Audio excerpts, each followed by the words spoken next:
Welcome to another QuickBooks Online training video. This video is absolutely for free. I have hundreds of these videos on my YouTube channel.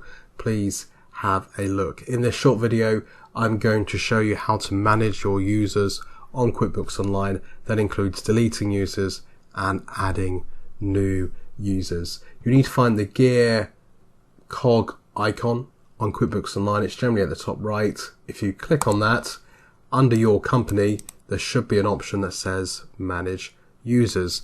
If you are not a head user, if you're not a company admin user, which I will explain more about in a moment, then you will not be able to access Manage Users. You have to have a company admin user in order to manage users, other users on the software. That will make more sense in a moment.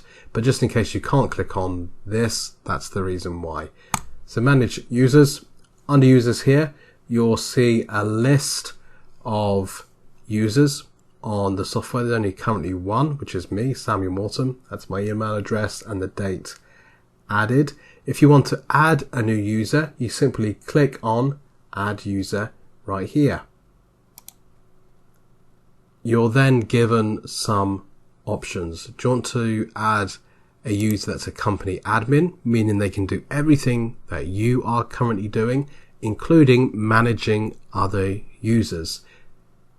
It might be that you only want one company admin, which is you, but if you do want more than one, then select the company admin option.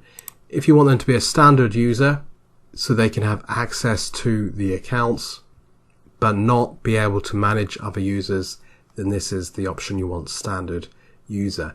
Now when you select standard user and click next, you can actually limit what that user can do. If you want them to have access to everything apart from managing other users, then leave it as all.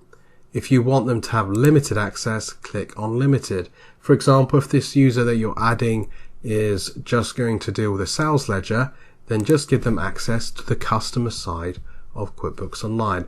If they're dealing with just purchase ledger, then give them access to the supplier module, the supplier section of QuickBooks Online. And everything the user can do and can't do is listed to the right here. And that obviously changes as we tick and untick these boxes.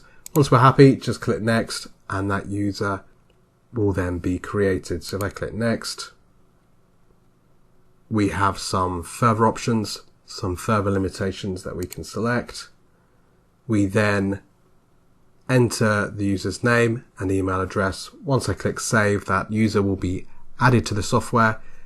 An invitation link will be sent to their email address and they will be on QuickBooks Online.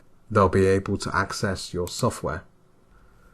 Once you have multiple users on the software, under action here, there'll be an option to delete users or edit the access that they have. So if a user was on the customer side of things but now needs access to suppliers and customers, you can use the action to edit that user's access. If you need to remove a user for whatever reason, that will also be an option under the action column just here. Hopefully this helps. Thank you so much for watching. Any likes and positive comments are appreciated.